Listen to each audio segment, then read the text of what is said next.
자, 49장은 우리가 1절부터 12절까지 한번 1절부터 12절까지 한번 읽어보겠습니다. 1절부터 12절. 야곱이 루벤을 그다음에 시므온, 레위를, 유다를 예언하는 예언적 기도가 소개되고 있습니다. 12절까지 같이 읽어보겠습니다. 시작. 창세기 49장은 유다의 하나님을 찬송하리로다. 이 말씀이 가장 중요한 핵심적인 메시지라고 할 수 있습니다. 창세기 49장은 요셉의 두 아들 에브라임과 므낫세에게 축복한 야곱이 나머지 아들들에게 축복하는 축복의 내용이 쭉 소개되어 있습니다. 자, 1절, 2절 말씀에 보면 야곱에게 하나님의 영이 임하죠. 하나님의 영이 어떻게 임하냐면 선지자의 영이 임합니다. 아들들이 후일에 당할 일, 후일에 만날 일, 앞으로의 역할에 대해서 예언적 기도를 해주고 있습니다. 자, 49장의 가장 중요한 핵심 메시지는 유다예요. 메시아 언약을 이어받을 상속자가 유다로 결정이 되죠. 사실상 장자가 받아야 할 축복입니다. 그런데 장자 루벤이 어땠어요? 서모 빌하와 통간함으로 3절 말씀에 루벤을 이렇게 소개해요. 너는 장자요, 내 능력이요, 내 기력의 시작이라. 첫째란 뜻이죠. 위풍이 월등하고, 아마 루벤이 잘생기고 아주 키가 훤칠하고 그랬던 것 같아요. 권능이 탁월하단 말은 아마 재능도 굉장히 뛰어났던 것 같아요. 근데 말의 어미가 어떻게 끝나요? 권능이 탁월하다마는 굉장히 부정적으로 끝나죠. 그래서 루벤이 장자의 축복을 잃게 됩니다. 자, 두 번째, 시몬과 레위는 어땠냐면 옛날에 자기 동생 디나가 세겜 추장에게 강간당할 때 세겜 족속에게 다 할례를 행하라 이렇게 이야기해놓고 어떻게 해요? 살육을 행하죠. 어마어마하게 피를 흘리게 됩니다. 축복에서 떠나죠.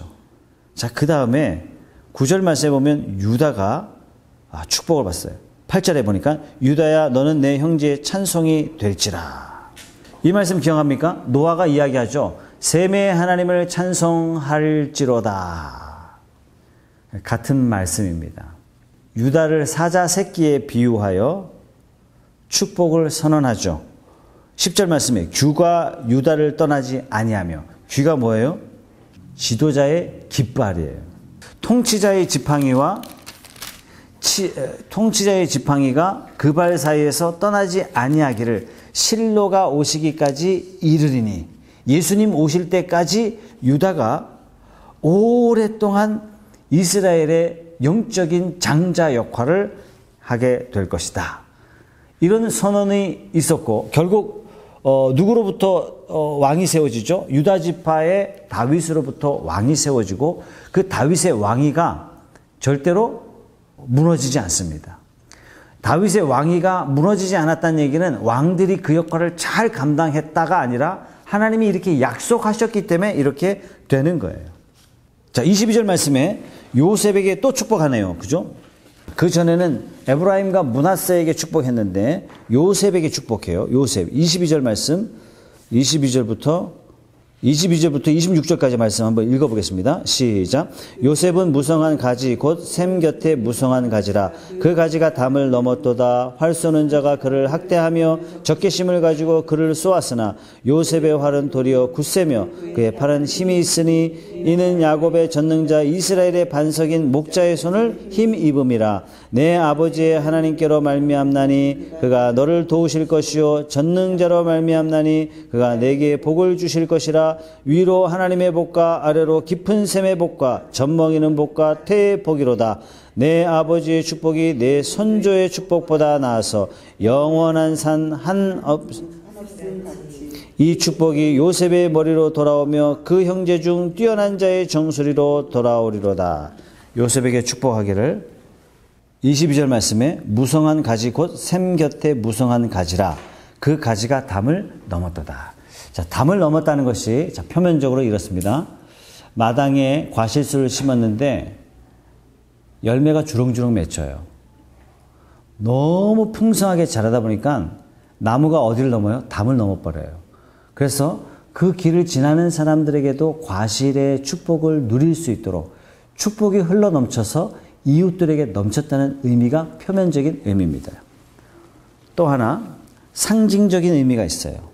에브라임 지파가 무성한 가지가 되어서 다윗 왕국을 분열되게 하는데 씨앗이 돼요. 나중에.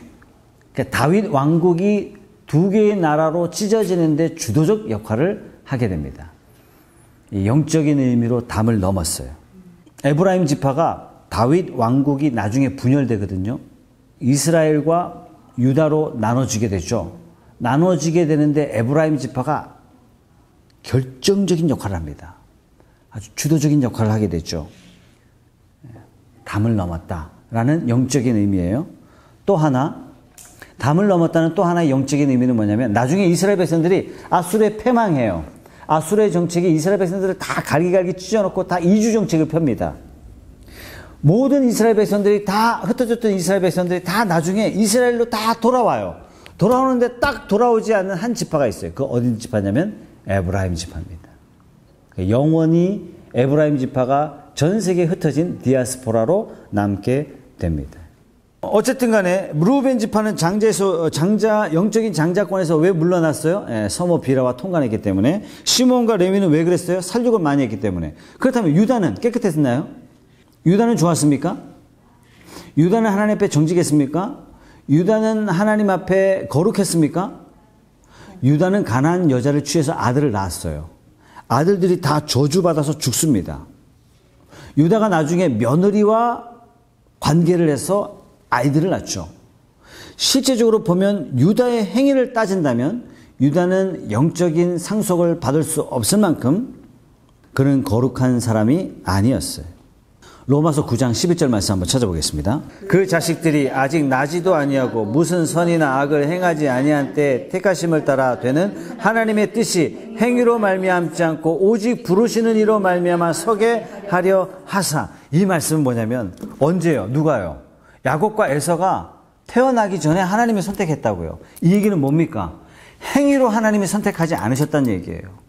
하나님이 부르셔서 부름받았다는 얘기예요. 저와 여러분들이 행위로 하나님 앞에 부름받아 하나님의 백성 된 것이 아니라 하나님이 저와 여러분들을 그리스도의 십자가로 말미암아 부르사 하나님의 거룩한 백성 된 거예요.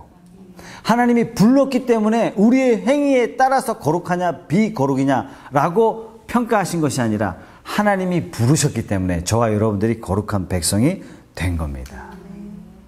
자, 안식교가 위험한 게 뭐냐면 너 하나님 백성이야? 너 행한 것 보니까 거룩하지 않잖아. 이렇게 되는 거예요.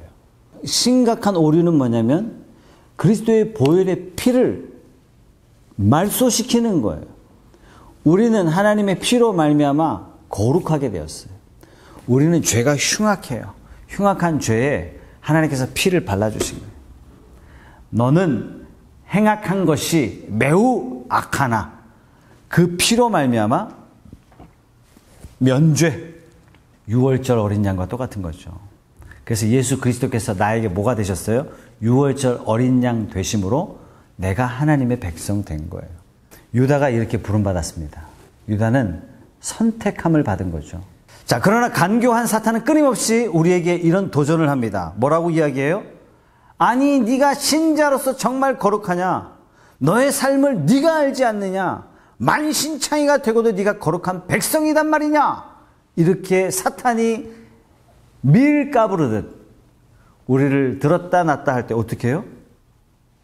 우리는 그리스도 예수 안에 있는 자라. 누구도 정죄할 수 없다 하시는 이 하나님의 거룩하신 말씀 위에 든든히 서 있기를 바랍니다. 29절 보겠습니다. 29절. 그가 그들에게 명하여 이르되 내가 내 조상들에게로 돌아가리니 나를 햇사람 헤브론의 밭에 있는 굴에 우리의 선조와 함께 장사하라. 여러분 48장에도 야곱이 거듭 이야기하죠. 48장에도 나는 돌아갈 곳이 있다. 우리 민족은 돌아갈 곳이 있다. 우리 후손들은 반드시 하나님의 약속하신 땅으로 돌아가야 된다라고 이야기했음에도 불구하고 다시 49장 29절의 말씀에 야곱이 뭐라고 이야기하냐면 아브라함이 장사된 곳, 사라가 장사된 곳, 나의 아버지 어머니 이삭과 리브가가 장사된 바로 그곳, 나의 아내 레아가 장사된 바로 그곳에 내가 돌아가야 된다 라고 말하고 있습니다. 믿음의 사람은 어떤 사람이에요? 본향을 찾는 사람이에요. 성도는 어떤 사람이에요? 우리가 갈 곳 저 천국을 항상 마음에 염두하여 살아가고 있는 사람이 하나님의 백성이에요. 히브리서 11장 13절에서 16절 말씀 365페이지입니다. 이 사람들은 다 믿음을 따라 죽었으며 약속을 받지 못하였으되 그것들을 멀리서 보고 환영하며 또 땅에서는 외국인과 나그네임을 증언하였으니. 잠깐만요. 누구를 말하고 있어요? 아브라함과 이삭과 야곱과 사라와 리브가를 다 말하는 거예요. 레와를 말하는 거예요. 이들은 하나님의 약속하신 것을 받지는 못했지만 저 멀리서 하나님이 약속하신 것을 환영하면서 마치 나그네처럼 그들이 하나님의 약속을 봤다는 얘기예요.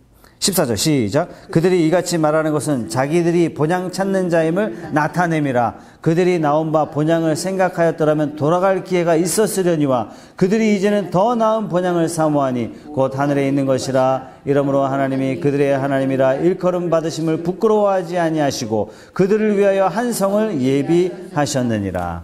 하나님의 성도는 하나님이 예비하신 성을 바라보며 사는 사람인 줄로 믿습니다. 이 땅에 소망을 두고 살아가는 사람이 아니라 하늘에 소망을 두고 살아가는 사람.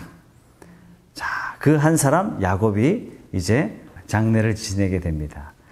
자, 오늘 말씀을 통해서 창세기에 모두 10개의 족보가 나오는데요. 10개의 족보가 이렇게 마무리가 돼요. 10개의 족보가 마무리되지만 그러나 하나님의 구원의 역사는 끊임없이 진행되고 있음을 우리가 말씀을 통해서 알 수 있습니다. 자, 창세기의 역사를 한마디로 이야기하면요, 여러 가지로 이야기할 수 있어요. 시작이라고 할 수 있어요. 모든 것의 시작, 세상의 시작, 창조의 시작, 죄의 시작, 구원의 시작. 창세기는 단 한 단어로 설명합니다. 시작. 또 다른 단어, 창세기는 선택이에요.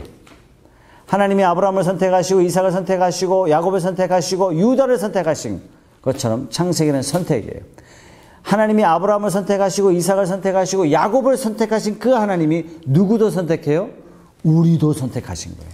그 전능하신 오른손으로 창세 전에 예비하사, 구원을 예비하사 하나님이 나를 선택하신 거예요.